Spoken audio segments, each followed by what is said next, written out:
నమస్తే, నేను నాగశ్రీ డైరీస్కి స్వాగతం. మొత్తానికి ఇండియాకి వచ్చేస్తామండి. ఇండియాకి రాగానే నేను చేయాలనుకున్న మొట్టమొదటి పని కవిత గారిని మీకు పరిచయం చేయటం.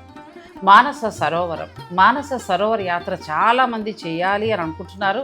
అలాగే కవిత గారిని పరిచయం చేయమని అడిగారు కూడా.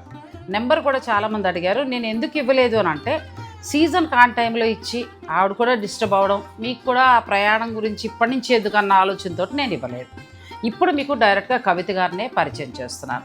మరి మానస సరోవర్ యాత్ర ఎప్పుడు మొదలవుతుంది, ఎలా మీరు అప్లై చేసుకోవాలి, ఏ నెంబర్లు మీరు కాంటాక్ట్ అవ్వాలి, మానస సరోవర్ యాత్రకి అసలు ఏంటి, బయలుదేరి వెళ్ళడానికి మనకి అంటే హెల్త్ వైజ్గా కానీ వయసు రీత్యా కానీ ఇలా ఎన్నో డౌట్స్ ఉన్నాయి. అవన్నీ కూడా మనం కవిత గారిని అడిగి తెలుసుకుందాం. నమస్తే కవిత గారు, ఎలా ఉన్నారండి? Thank you so much. మీ పుణ్యం అంతా మానస సరోవర్ యాత్ర చేసుకున్నాం, అవకాశం ఇచ్చారా శివయ్యకి నమస్కారం. ఈశ్వరుడు దయ. అనుకోకుండా మా ఫ్రెండ్షిప్ అవ్వడం, ఆవిడ నన్ను మీ చేత మానస సరోవర్ యాత్ర చేయిస్తానని నేను సాధ్యం కాదు అని అనుకున్నది నాకు అది సాధ్యం చేసి చూపించారంటే నిజంగా నా జీవితం అంతా కూడా రుణపడి ఉంటాననే చెప్పచ్చు. అది ఒక అద్భుతమైన యాత్ర. అది ఇంకా నాకు మీ ప్లేస్ మళ్ళీ రీప్లేస్ చేయలేను ఇంకా నేను, అంతే. థ్యాంక్ యూ సో మచ్ అండి. శివుడు ఆజ్ఞ లేని చీమైనా కుట్టదని ఆయన ఆజ్ఞతోనే నేను ఇది చేశాను అనుకుంటాను. నిజంగా ఆయన అనుగ్రహం మీ మీద ఉంది కాబట్టి నన్ను దూతగా వాడుకున్నాడు, అంతే. నేను మీ చేయి పట్టుకుని వచ్చేసా. ఇది చాలా అద్భుతమైన యాత్ర అండి. మాకు ఒక మంచి ఎక్స్పీరియన్స్ మీతో రావడం మాకు కూడా ఒక మంచి ఎక్స్పీరియన్స్ అనిపించింది. చాలా బాగా వెళ్ళాం. కొంచెం చిన్న చిన్న లోటుపాట్లు అటు ఇటు ఉంటాయి, ఏ యాత్రకైనా ఉంటాయి. మా తర్వాత మళ్ళీ మీరు సెకండ్ బ్యాచ్ కూడా వెళ్ళారు కదండి? సెకండ్ బ్యాచ్ కూడా వెళ్ళా. అది చాలా బాగా జరిగింది, చాలా బాగా జరిగింది. వీలైతే నేను ఆ విజువల్స్ మీకు లాస్ట్లో నేను వేస్తానండి, వీడియోలో చూడండి. వాళ్ళైతే చక్కగా సడన్గా వెళ్ళేటప్పుడు స్నో లేదంట, వచ్చేటప్పుడు స్నో వచ్చేస్తే డ్యాన్స్ వేశారు స్నోలో. అవును, చాలా బాగా జరిగింది. కవిత గారితో యాత్ర ఎలా అనిపించింది అంటే, నాకు ఆధ్యాత్మిక యాత్రతో కూడిన విహారయాత్రలా అనిపించిందండి. అద్భుతంగా మనసు ఎంత రిలాక్స్ అంటే, మానస సరోవర్కు ముందు నాగశ్రీ మైండ్ సెట్ వేరు, మానస సరోవర్ వెళ్ళొచ్చిన తర్వాత నాగశ్రీ వేరు. నాకు చాలా మార్పు అయితే నాకు కనిపించిందండి. అది చాలా బాగా అనిపించింది. ఆధ్యాత్మికంగా ఒక మెట్టు ఎక్కినట్టు అనిపించింది. చాలా సంతోషం. అయితే ఇప్పుడు మన ఇద్దరు అనుభవాలు ఇంకొక రీల్స్ వీడియో చేద్దాం తప్పకుండా. ప్రస్తుతం ఇప్పుడు మనకి మానస సరోవర్ యాత్ర అనేది మొదలవుతాం. అవును, ఇప్పుడు కేదార్నాథ్ అయినా మానస సరోవర్ అయినా ఇంక ఇవన్నీ మనకి మే నుంచి స్టార్ట్ అయిపోతాయి. చాలామంది నన్ను మీ నెంబర్ ఇవ్వలేదని కోపడిన వాళ్ళు కూడా ఉన్నారు. నేనేంటంటే మీ ప్రైవసీకి భంగం కలిగించకూడదు. ఇప్పుడు మనం నవంబర్ డిసెంబర్లో ఇచ్చినా అది వేస్ట్ అయిపోతుంది, మీకు కూడా పాపం టైం కిల్ అయిపోతుంది. అందుకోసం అని ఇవ్వలేదు. ఇప్పుడు డైరెక్ట్ మేడంనే మీకు పరిచయం చేస్తున్నానండి. మరి మీరు ఈ సంవత్సరం వెళ్తున్నారా, ఎన్ని బ్యాచ్లుగా వెళ్తున్నారు, ఒకవేళ ఎవరైనా అప్లై చేసుకోవాలంటే ఎలా, అలా అది ఫస్ట్ నుంచి మనం స్టార్ట్ చేద్దాం. యా, డెఫినెట్లీ అండి. థ్యాంక్ యూ సో మచ్ అండి, అవకాశం నాకు ఇచ్చినందుకు. సో మనకి మానస సరోవర్ యాత్ర అనేది ఎవ్రీ ఇయర్ మే నుంచి సెప్టెంబర్ వరకు ఇస్తారనమాట. ఈ మే నుంచి సెప్టెంబర్ వరకు మధ్యలో కాలంలో ఏంటి అని అంటే, అక్కడ సమ్మర్ వాళ్ళకి అంతకు ముందంతా స్నోఫాల్ అవుతుంటుంది. సెప్టెంబర్ తర్వాత మళ్ళీ చిన్నగా మళ్ళీ స్నోఫాల్ అయ్యి మళ్ళీ వర్షాలు పడడం అలా స్టార్ట్ అవుతుంది. సో మే నుంచి సెప్టెంబర్ వరకు మనకి ఇచ్చినప్పుడు మేమేం చేస్తాము, అందులో మంచి పీరియడ్ ఏది అనేది మాత్రమే నేను ఎంచుకుని వెళ్తాను. మేలో వెళ్ళాం అనుకోండి, అంత మంచి ఉంటుంది అక్కడ.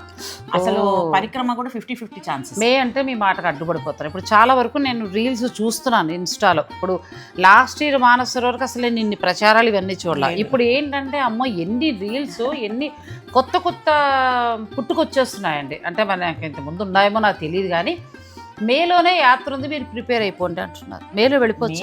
యాక్చువల్గా వాళ్ళు మే నుంచి స్టార్ట్ అవుతుంది అని చెప్తున్నారు, కానీ నా ఎక్స్పీరియన్స్ అండి అది.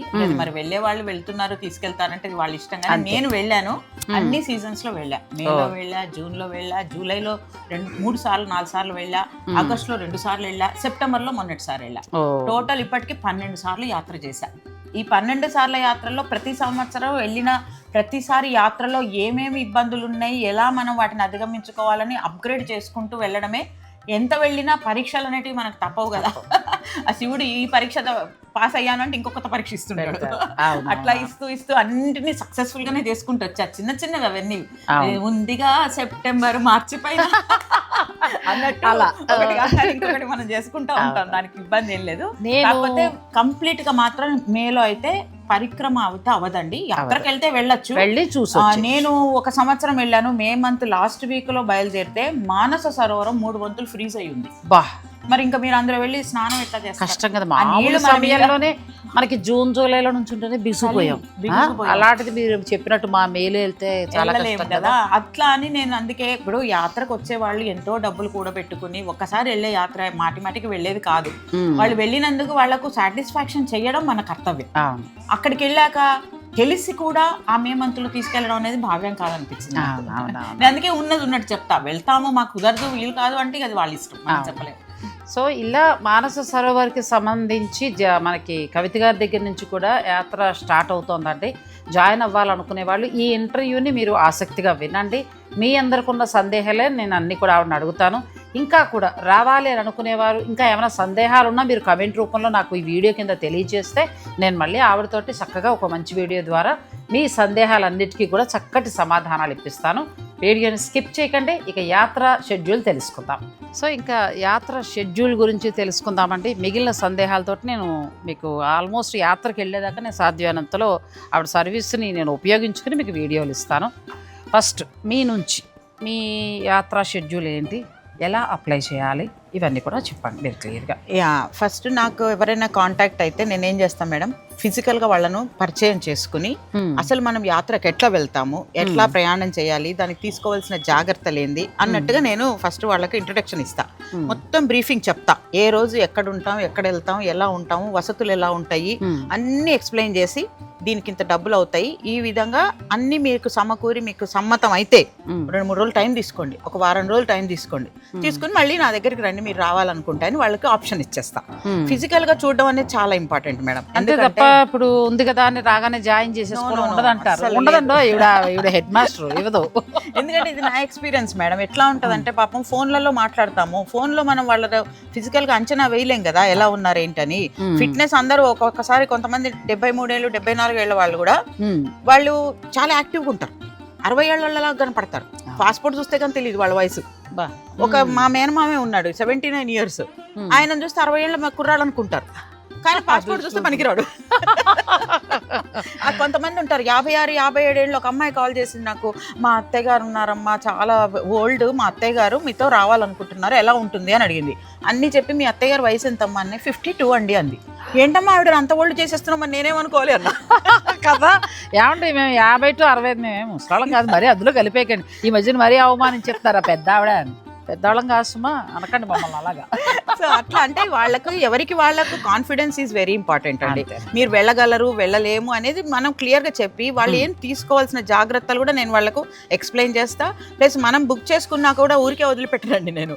వాళ్ళకి డైలీ మెడిటేషను, యోగా, ప్రాణాయామం కంపల్సరీ డైలీ చేయాల్సిందే వాళ్ళు. నేను బుకింగ్స్ క్లోజ్ చేసిన తర్వాత ఒక 15 days గ్యాప్ పెట్టి డైలీ మార్నింగ్ ఒక 45 minutes క్లాసెస్ ఉంటాయి వాళ్ళకి. అవి అయిపోయిన తర్వాత మనం యాత్రకు వెళ్ళేంత వరకు నడుస్తూనే ఉంటాయి. కనీసం నేను 3 నెలలు పెడితే ఒక నెల 15 రోజులు 45 రోజులు అట్లా వాళ్ళు చేశారనుకోండి, వాళ్ళల్లో వాళ్ళ కాన్ఫిడెన్స్ ఫిట్నెస్ వస్తుంది. సో నేను ఎక్స్పీరియన్స్ అండి, ఆవిడ మాటకు అడ్డం వచ్చారని కాదు. నేను లాస్ట్ టైం పరిచయం అయినప్పుడు చెప్పారు మా అందరికీ కూడా యోగా క్లాసెస్ పొద్దున్నే ఆయన ఆన్లైన్ తీసుకునేవారు. నేను ఒక్కరోజు ఒక్కటి కూడా చేయలేదు, నాకు కుదరలేదు, నాదంతా బిజీ షెడ్యూల్ అయిపోయింది. నేను లాస్ట్కి వచ్చాక నేను ఆవిడని అడిగాను, ఏమండి అంటే మీరు కనీసం బ్రీతింగ్ ఎక్సర్సైజ్ అయినా చేయండి అన్నారు. పాప నాకు గోలపడలే, కానీ ఆ ఎఫెక్ట్ నాకు అక్కడ కనిపించేసింది. అవునండి వస్తుంది, అడుగు తీసి అడిగేదిపోయామండి. సో ఏంటంటే ఎంత ఇవన్నీ చేసినా కూడా ఇంకా బలం కూర్చుకోవాలి. కాన్ఫిడెన్స్ లెవెల్స్ చాలా ఎక్కువ పెరిగిపోవాలండి మనకే. మనం ఇంత పెద్ద యాత్రకు వెళ్తున్నాము అంటే అక్కడ ఎట్లా ఉంటుందో అనే ఫస్ట్ భయం తీసేయాలి. మీరు తీసేయాలి అంటే మనం ఫ్రీక్వెంట్గా మాట్లాడుకోవడం, నా ఎక్స్పీరియన్స్లు చెప్పడం, వెళ్ళిన వాళ్ళని ఎక్స్పీరియన్స్లు వాళ్ళతో. ఇప్పుడు నా బ్యాచ్లో వెళ్ళిన వాళ్ళందరూ కూడా నేను కొన్ని వీడియోస్ అవి తీసుకుంటా, ఎక్స్పీరియన్స్ వీడియోస్. ఆ వీడియోస్ని కూడా మళ్ళీ మన గ్రూప్లో జాయిన్ అయినాక వాళ్ళకు వినిపిస్తా, వాళ్ళు ఎట్లా ఫేస్ చేశారు, వాళ్ళతో మనం ఏమి జాగ్రత్తలు తీసుకోవాలి, వాళ్ళ ఎక్స్పీరియన్స్ వీళ్ళకు హెల్ప్ అవుతుంది అనమాట. సో ఆ విధంగా మనం తీసుకుంటే ధైర్యంగా వెళ్ళి రావచ్చు. అందరూ వెళ్ళగలిగే యాత్ర ఇది. ఇండివిజువల్గా ఎవరికి వాళ్ళ కెపాసిటీని బట్టి, వాళ్ళ ఇమ్యూనిటీ లెవెల్స్ని బట్టి వాళ్ళకు డిపెండ్ అయి ఉంటుంది. కానీ మనం అందరూ వెళ్ళొచ్చు రండి అని తీసుకెళ్లే యాత్ర అయితే కాదు. ఎవరి మానసిక సంకల్పం వారికి ఉండాలంటే ఖర్చుతో కూడుకున్న యాత్ర కూడా. ఈ రెండింటికి మనం సంసిద్ధం అయితే తప్పకుండా మానస సరోవర్ యాత్ర చేయొచ్చు. అంతేగాని వాళ్ళు వెళ్ళారు వీళ్ళు వెళ్ళారని కాదు. సరే, టాపిక్ ఈజ్ మళ్ళీ మేము వేరే దానికి వెళ్ళిపోతున్నాం. ఇప్పుడు మేడం మీ దగ్గర స్టార్ట్ అయింది అంటే ఇప్పుడు మాకు ఎన్ని సీట్స్ అవైలబుల్ ఉంటుంది, మీరు ఎన్ని ట్రిప్ అంటే ఎన్నిసార్లు తీసుకెళ్తున్నారు? యాక్చువల్గా మనకి ఇదివరకు రూల్స్ ఏమి ఉండేవి కావండి, ఎంతమందినైనా తీసుకెళ్ళొచ్చు అని. సో ఎవ్రీ ఇయర్ ఒక ఎక్స్పీరియన్స్ లాగానే లాస్ట్ ఇయర్ ఎక్స్పీరియన్స్కి మేమేం చేస్తున్నామంటే ఈసారి పెద్ద బ్యాచ్లు తీసుకెళ్ళొద్దు అనుకుంటున్నాం. లాస్ట్ టైం నేను అసలు నా లీస్ట్ బ్యాచ్ 6 మెంబర్స్, 6గురితో కూడా పోయాను నేను. Highest batch 154 members. So 106 members 84 members బ్యాచ్తో వెళ్ళినప్పుడు చాలా బాగా అయింది. ఈ 154 మెంబర్స్ బ్యాచ్తో కూడా చాలా బాగా అయింది. అందరు చాలా కోఆపరేట్ చేశారు, ఇబ్బంది ఏం కాలే. మాకు అక్కడెక్కడ ఇబ్బంది అనిపించింది అంటే అకామిడేషన్స్ దగ్గర ఒక దగ్గర దొరకలేదు. ఒక హోటల్లో 60, 70 అట్లా 20 ఉండేవి హోటల్స్. అందరిని తలా ఒక హోటల్లో పెట్టే వరకు అందరిని వెళ్ళి నేను పలకరించలేకపోవడం, ఎవరెక్కడ ఉన్నారో తెలియక కొంచెం కన్ఫ్యూజన్ అయిపోయింది. సో ఈసారి మాకు ఇచ్చిన రూల్స్ ఏంటి అని అంటే 55 మెంబర్స్ కంటే ఎక్కువ తీసుకురావద్దు ఒక బ్యాచ్, మినిమం 21, హైయెస్ట్ 55. సో ఆ విధంగా నాకు ఇప్పటికి ఇవాళ నేను ఈ సంవత్సరం 55 పెట్టుకున్న 3 బ్యాచెస్ పెట్టాను, 3 ఫుల్ అయిపోతున్నాయి ఆల్మోస్ట్. దట్ ఈస్ కవిత గారు అండి. ఎందుకంటే కవిత గారితో నేను వెళ్ళాను కాబట్టి నా అనుభవాలు కూడా మీకు ఎప్పటికప్పుడు షేర్ చేశాను. సో ఇప్పుడు ఆల్రెడీ ఇంకెన్ని సీట్స్ మేము లిమిటెడ్ ఉన్నాయండి. ఇప్పుడు ఆల్ 3 బ్యాచెస్లలో ఫస్ట్ బ్యాచ్లో ఒక 20 సీట్స్ దాకా ఉన్నాయి, సెకండ్ బ్యాచ్లో ఒక 15 సీట్స్, థర్డ్ బ్యాచ్లో ఇక మాక్సిమం ఒక 10 సీట్స్ అట్లా ఉంటాయి. అంతే, ఆల్మోస్ట్ అయిపోయి వస్తున్నాయండి. ఇంకా మీరు ఎవరైనా మానస సరోవర్ యాత్ర మా కవిత గారితో చేయాలి అని అనుకుంటే, ఇది లాభాపేక్షగానో లేకపోతే ఏదో యాత్రలు తీసుకెళ్ళిపోతున్నామో అనేది కాదు. ఆవిడ 12 సార్లు వెళ్ళారండి, 1 కాదు 2 కాదు, 12 సార్లు కూడా ఏదో వెళ్ళామా వచ్చేసామా అని కాదు. ఆవిడ ఇందాక చెప్పారు మనకి మేలో, జూన్, జూలై, ఆగస్టు, సెప్టెంబర్ ఇలా 5 నెలల్లో పెడితే ఎటువంటి వెదర్ని మనం ఎదుర్కోవాల్సి వస్తుంది, అలాగే ఎలాంటి జాగ్రత్తలు తీసుకోవాలి, ఇవన్నీ తను చూసుకున్న తరువాతే తను అందరినీ తీసుకెళ్ళడం జరుగుతోంది. సో ఎవరైనా మీరు యాత్ర చేయాలని అనుకునేవారు, ఆసక్తి ఉన్నవారు, మీరు మిగిలిన వివరాలు తెలుసుకోవాలనుకుంటే స్క్రీన్ పైన ఉన్న కవిత గారి నెంబర్ని మీరు కాంటాక్ట్ అవ్వచ్చు. సో లిమిటెడ్ సీట్స్ మాత్రమే ఉన్నాయండి. కవిత గారితో మీరు మానస సరోవర్ యాత్ర చేయాలి అని అంటే ఎలా ఉంటుంది యాత్ర, ఎంత చక్కగా వెళ్ళొచ్చాను అనేది నేను మీకు మంచి వీడియోల ద్వారా కూడా అందించాము. సో మీరు ఎవరైనా బ్యాచ్లుగా వెళ్ళాలనుకున్నా, ఇంకేమైనా డౌట్స్ ఉన్నా కూడా మీరు మేడంని అడగచ్చు. అయితే మేడం ఇప్పుడు మీకు ఒకవేళ మిమ్మల్ని కాంటాక్ట్ అవ్వాలంటే నెంబర్ ఇచ్చి, ఆ నెంబర్ ఇస్తాం కాబట్టి వాళ్ళు కాల్ చేస్తే మీరు అన్ని డీటెయిల్స్ చెప్తారు. ఫస్ట్ వాళ్ళకి ఐటినరీ పంపిస్తా, యాత్రకు ఎలా వెళ్తాను ఎలా వస్తాననే డే బై డే ఎక్స్ప్లెయిన్ చేస్తా. ఫస్ట్ ఒక 25 మినిట్స్ ఫోన్లోనే ఎక్స్ప్లెయిన్ చేస్తా. చేసిన తర్వాత వాళ్ళు ఎక్కడ ఉన్నారు పర్సనల్గా వచ్చి నన్ను కలవమని చెప్తా. ఈ సిటీలోనే ఉన్నారనుకోండి, కలవమని చెప్తా. సిటీలో లేమండి మేము వేరే ప్రాంతంలో ఉన్నప్పుడు ఆంధ్ర వైపు ఉన్నాము, అమెరికాలో ఉన్నాము అంటే వాళ్ళకి వీడియో కాల్ చేసి చూస్తా. ఎందుకంటే ఫిజికల్ గా వాళ్ళని చూసుకుని వాళ్ళ ఫిట్నెస్ చూసి వాళ్ళకు ధైర్యం ఉండాలి, నేను చెప్పింది వినాలి, నన్ను వాళ్ళు చూడాలి, వాళ్ళని నేను చూడాలి. ఆ నమ్మకం ఫస్ట్ వాళ్ళకి కలిగించాలి. అయిన తర్వాత నేను ఎంత జాగ్రత్తగా ఇప్పటివరకు నేను చేశానో అదే వాళ్ళకి ఎక్స్ప్లెయిన్ చేస్తా. I'm not bluffing anything, only చేసేదే చెప్తాం. ఇలా ఉంటుంది ఇలా ఉంటుంది ఇలా ఉంటుంది, మీరు దీనికి తట్టుకుని రాగలిగితే అంటే మీరు తప్పకుండా రావచ్చు. కాకపోతే సీట్స్ అనేటివి ఎట్లా ఉన్నాయంటే మేడం 55 మెంబర్స్ కదా, ఒక్కొక్కళ్ళు ఏం చేస్తున్నారు వాళ్ళ బంధువులను ఫ్రెండ్స్ అందరినీ గ్యాదర్ చేసుకుని 10 మంది 15 మంది వచ్చేస్తున్నారు. వచ్చేసరికి గ్రూప్ కింద వచ్చేసరికి ఆ ఒక బ్యాచ్ అందరికి ఒకటే దగ్గర ఇవ్వాల్సి వస్తుంది నేను. సో అట్లా ఫాస్ట్ గా ఫిల్ అయిపోతున్నాయి. నాకు లాస్ట్ బ్యాచ్ వచ్చేసి ఒక 3 బ్యాచెస్ ఓన్లీ, ఒకళ్ళు 22 మెంబర్స్, ఒకళ్ళు 15 మెంబర్స్, ఒకళ్ళు 8 మెంబర్స్, అట్లా వచ్చే వరకు అందులో 8-10 సీట్లు మిగిలాయి ఇప్పుడు అంతే. అయితే ఈ సంవత్సరం నేను వస్తాను, నాతో మీరు జాయిన్ అవుతారా? రండి అందరం గ్రూప్కి వెళ్దాం. డెఫినెట్లీ సీరియస్ అండో, నిజంగా గ్రూప్కి వెళ్దాం, ఇంతమంది ఆడవాళ్ళు నాతో చేయాలనుందని అనుకుంటే మాత్రం మీరు తప్పకుండా కవిత గారికి కాల్ చేయండి. మీ కోరిక మేరకు నేను తప్పకుండా రావడానికి ట్రై చేస్తాను. సో అది అలా మీరు గ్రూప్గా వెళ్ళాలనుకున్నా కూడా మీరు మేడం తోటి మాట్లాడచ్చు. అయితే మీరు వస్తాను అని అనగానే అమౌంట్ కట్టించేసుకుని అవి ఏమి అసలు ఆవిడ దగ్గర ఉండవండి. మీరు ఆవిడ తిట్టుకున్నా సరే ఆవిడైతే ఫస్ట్ మిమ్మల్ని చూస్తారు. దూరంగా ఉంటే వీడియో కాల్లోనే, అంటే మీరు ఫిజికల్గా కరెక్ట్గా ఉన్నారా లేదా, అలాగే మీ వయసు, ఇవన్నీ స్క్రీనింగ్ అంటే మనకి ఇంటర్వ్యూలు ఉంటాయి, ఇవన్నీ అయిన తరువాతే మనకి ఆ టికెట్ బుక్ అవ్వడం జరుగుతుంది. ఈ యాత్ర పొలోమని ఏదో బస్సు పట్టుకున్నామా వెళ్ళిపోయాం అనేటట్టు ఉండదండి. ఎలా ఉంటదంటే ఫస్ట్ మనకు ప్రిలిమినరీగా కొన్ని వాళ్ళు పెట్టే కండిషన్స్ కొన్ని ఉంటాయి. ఈ నేపాలీ వాళ్ళు కానీ టిబెట్ వాళ్ళు కానీ కొన్ని వాళ్ళు రూల్స్ రెగ్యులేషన్స్ పెట్టి అవి వేరే. కానీ ఫిజికల్ గా ఫిట్ గా ఉన్నారా లేదా చూసి మనం తీసుకెళ్ళకపోతే వాళ్ళని తీసుకెళ్ళి ఇబ్బంది పెట్టినట్టే కదా. అంతే కదా, వాళ్ళకి ఆస్తమా ఉంటుంది, కొంతమంది చెప్పరు. ఒక్కొక్కసారి ఇవన్నీ కూడా నా ఎక్స్పీరియన్స్ అండి. ఒక అతను హార్ట్ ప్రాబ్లం ఉందంట, ఆయన నాకు చెప్పలేదు.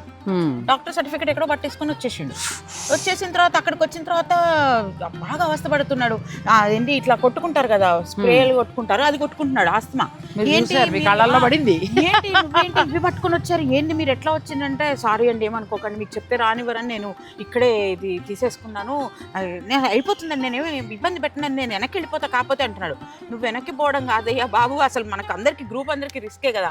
అంటే ఇవన్నీ చిన్న చిన్న విషయాలే అనిపిస్తాయేమో కానీ చాలా రిస్క్ అండి వీటిల్లో. మనం ఏంటి డాక్టర్, చాలా మంది ఇంకొకళ్ళు కూడా అడిగారు నన్ను, డాక్టర్ సర్టిఫికేట్ మీరు తీసుకుంటారా మేడం, మేము మా చెప్తే మీరే చేయిస్తారా? నేను అలా చేయించాను బాబు, మీ ఫిజికల్ ఫిట్నెస్ మీ పర్సనల్ డాక్టరు మీ ఫిజిషియన్ చూసి నౌ యూ కెన్ గో అని ఆయన చెప్తే ఆ సర్టిఫికేట్ ఫిట్నెస్ సర్టిఫికేట్ తీసుకున్నాక నేను తీసుకుంటా. బట్ నేనేం అట్లా 100 రూపాయలు ఇస్తే ఒక సర్టిఫికేట్ ఇచ్చే డాక్టర్ల దగ్గరికి మనం వెళ్ళకూడదు, అది సేఫ్టీ కాదు. ఎందుకంటే మన ఫ్యామిలీ డాక్టర్ మనకు ఫేవర్గానే చెప్తాడు కదా, అట్లా చెప్పిన వాళ్ళతోనే. అందులో మనకి ఏంటంటే 3 months టైం ఉంది. ఏదన్నా ఇప్పుడు మేజర్ ఏముంటుందండి, మా అంటే హార్ట్ ప్రాబ్లం ఉంటే అయితే అలౌ చేయము, లంగ్ ప్రాబ్లం ఉంటే అసలే అలౌ చేయం, డాక్టర్సే వద్దంటారు. ఇక వైటల్స్ అంటారా, ఐరన్ తక్కువనా, ఏమైనా B12 D3 ఇట్లాంటివి తక్కువ ఉంటే అక్కడికి పోయినాక గిడ్డినెస్ వస్తుంది. సో కాబట్టి మనం 45 days 3 months టైం ఉంది కాబట్టి మనం అప్పటికే సెటరేట్ చేసుకోవచ్చు. కాబట్టి అందుకే నేను ఎర్లీగా వాళ్ళందరితో మాట్లాడి మీరు ఈ టెస్ట్లు చేయించుకుంటూ ఇలా మీరు యాక్టివ్గా ఉంటే మీరు ఆటోమేటిక్గా మీరు ఎనర్జీ లెవెల్స్ వచ్చేస్తాయి, మీకు ఇమ్యూనిటీ బూస్ట్ అవుతుంది అని చెప్తాను అనమాట. ఇప్పుడు కవిత గారితో వెళ్ళాలంటే మరి ఖచ్చితంగా ఇన్ని రూల్సే ఉంటాయండి. ఎందుకనంటే మరి నేనైతే మానస సరోవర యాత్ర రానని ఆవిడతో చెప్పడానికి గల కారణం ఏంటంటే, వెళ్ళి వచ్చిన వాళ్ళు ఎంత సిక్ అయిపోయారో నేను చూశాను. ఆ సిక్ అయిపోయిన వాళ్ళకి నేను అడిగినప్పుడు అమ్మ చాలా కష్టం, నాకు అసలు రిస్క్ చేయకన్నారు. నేను ఇంకా అసలు మానస సరోవర్ అనేది పక్కన పెట్టేశాను. నిజంగా ఆ ఈశ్వరుడు మీద ఒట్టు నేను అసలు తలవలేదు, ఎందుకంటే అది మన శక్తి కాదని వదిలేశాను. ముందు హెల్త్ వైజ్గా భయపడ్డాను. నాకు శ్రీలంకలో కనిపించిన తర్వాత మీరు నాతో రండి అన్నారు. నిజంగా ఆవిడ చెప్పినట్టు ఫాలో అయ్యి ఆవిడ చెప్పినట్టే చేసి నేను వెళ్ళి వచ్చిన తర్వాత నేను మా వారు చూస్తున్నాం. ఇంకా కేదార్నాథ్ వెళ్ళి వచ్చాక లేవలేదు ఇద్దరం 15 రోజులు. రేపు వస్తుంది అనుకుంటా దగ్గు అని రెడీ చేసుకున్నాం, రేపు వస్తుంది అనుకుంటా జ్వరం అని అన్నీ రెడీ చేసుకున్నాం. ఇది రాలేదే, 3 రోజులు చూసి ఏవి రాలేదంటే మేడం చెప్తా. ఒకటి ఏంటంటే, మనము బయటకి వెళ్ళినప్పుడు మన ఇంట్లో ఫుడ్ తప్పించి మనం బయటకు వెళ్ళినాం అనుకోండి, ఒకటి వాటర్తో ఇన్ఫెక్షన్ రావచ్చు, ఒకటి ఫుడ్తో ఇన్ఫెక్షన్ రావచ్చు, ఆ వాతావరణం వల్ల కూడా మీకు ప్రాబ్లమ్స్ రావచ్చు. సో మనం ఏం చేస్తాము, వాతావరణంలోకి వెళ్తున్నప్పుడు ప్రొటెక్షన్ చేసుకుంటాం. ఎట్లా ఉండాలి ఏందని అన్ని గమనిస్తుంటాను నేను. చెవులు కనిపించేట్టుగా వాళ్ళు కాస్త జుట్టు ఇరబోసుకుని తిరిగారంట, వెంటనే వెళ్ళి మీరు ఏంటమ్మా మాస్క్ వేసుకోండి కట్టేసుకోండి అని గట్టిగా చెప్తా వాళ్ళకి. అప్పుడు నాకు అందరూ చిన్నవాళ్లే, అంతే నాకంటే వయసులో పెద్దవాళ్ళైనా కూడా అప్పుడు నా కింద వాళ్ళు చిన్నవాళ్ళే, వాళ్ళందరినీ రూల్ చేస్తాను నేను. ఇంకా ఎందుకంటే ఆ టైంలో నేను జాగ్రత్త తీసుకోకపోతే వాళ్ళు చెప్తే వినకపోతే సిక్ అయిపోతారు. ఫస్ట్ థింగ్, ఫుడ్ విషయంలో మనం జాగ్రత్తగా హైజీనిక్గా మంచిగా వేడివేడిగా వండి పెట్టకపోతే అక్కడ కూడా మెయిన్ ప్రాబ్లమ్స్ యాసిడిటీలు కానీ లేకపోతే డయేరియాలు కానీ ఏమైనా ఇన్ఫెక్షన్స్, ఫుడ్ ఇన్ఫెక్షన్స్ రావచ్చు. అన్నిటికంటే ముఖ్యం వాటర్. ఈ వాటర్ ఏంటంటే జనరల్గా బయట నుంచి నీళ్లు తీసుకొచ్చి వేడి చేసి పోస్తారు అందరికి. సో నేను నా బ్యాచ్లో ఏంటంటే ప్రతి వాళ్ళకి కూడా మినరల్ వాటర్స్ బాటిల్స్. మీరు తిరిగి మేము రిటర్న్ జర్నీ ఫ్లైట్ ఎక్కి నేపాల్లో హైదరాబాద్ వచ్చేదాకా మీరు ఇచ్చిన బాటిల్స్, మినరల్ వాటర్ బాటిల్స్ మనకి ఇక్కడ చీప్ ఏమో కానీ టిబెట్లో చాలా ఎక్స్పెన్సివ్ ఉంటాయి. అయినా మేము కాంప్రమైజ్ అవ్వం, వాటర్ బాటిల్స్ ఇవ్వాల్సిందే. గదులలో కూడా ఇప్పుడు మనం ఏవైతే మేము అకామిడేషన్స్ బుక్ చేస్తామో ప్రతి గదిలో ఎవరికి వాళ్ళకి మంచి కెటిల్స్, ఆ కెటిల్లో వేడి నీళ్ళు వేడి చేసేసుకొని పోసుకొని మన ఫ్లాస్కులలో పోసుకొని రావడం. జనరల్గా ఏం చేస్తారు, ఫుడ్ పెట్టే దగ్గర ఒక పెద్ద డ్రమ్ములో నీళ్లు కాగబెట్టేసేసి హాట్ ప్యాక్గా పొట్టి మీరు పట్టుకోండి అని చెప్తారు. అవి నేను అలౌ చేయలేదు. మీ రూముల్లో మీరు వేడి చేసుకుని తాగండి, ఎందుకంటే మీ దగ్గర ఉన్నాయి మినరల్ వాటర్ బాటిల్స్. సో ఇన్ని జాగ్రత్తలతో మనం వెళ్తాం కాబట్టి మీకు ఎక్కడ ఇబ్బంది అనిపించదు. ఇంకా ఫుడ్ విషయంలో కూడా పడని ఫుడ్ కూడా పెట్టాం. ఇప్పుడు మన సౌత్ ఇండియన్స్ వాళ్ళకి ఎట్లా అంటే ఈవెన్ ఆంధ్ర తెలంగాణ ఫుడ్ అంతా ఒకలా ఉంటుంది, మన అందరి టేస్ట్లు ఒకేలా ఉంటాయి. సో జనరల్గా మేము అక్కడికి వెళ్ళినప్పుడు మా కుక్స్ ఎవరైతే ఉన్నారో నేపాలీ షర్పాలకు, వాళ్ళకి అన్ సీజన్లో నేను ఇండియాకి పిలిపించుకుని వాళ్ళకి ట్రైనింగ్ ఇస్తుంటా. మా వాళ్ళకి ఇలా ఉంటుంది, మా వాళ్ళకి ఇట్లా స్పైసీ కావాలి, మా వాళ్ళు ఇట్లా టీకా తింటారు, నువ్వు ఇది ఇట్లా చెయ్యి అట్లా చెయ్యి, కొన్నిట్లలో పోపు గింజలు వేసి చేయాలి, కొన్నిట్లలో ఉల్లిపాయలు వేయాలి, కొన్నిట్లో అసలు వేయకూడదు. మనకు ఉంటుంది కదా అక్కడికి వెళ్ళాక అంత పైకి వెళ్ళినప్పుడు. అట్లాంటి ఫుడ్ ప్రికాషన్స్ తీసుకుంటా తిన్న వాళ్ళకి తినాలనిపించాలి. ఫస్ట్ అనిపించాలి, అక్కడ ఆ వాసనలకే అసహ్యం పుడుతుంది. ఆ పైకి వెళ్ళినాక నాజియా ఫీలింగ్, హెడేక్, తిండి మీద ఇష్టం పోతుంది. సో అది కూడా నేను ఇంకొకటి ఏం చేస్తాను అంటే, ప్రతి ప్యాకేజీలో మనకి వైట్ రైస్ ఉంటుంది, ఫ్లేవర్డ్ రైస్ ఉంటుంది, ఒక ఫ్రూట్ ఉంటుంది, ఒక సాంబార్, రసం, పప్పు, ఇవన్నీ జనరల్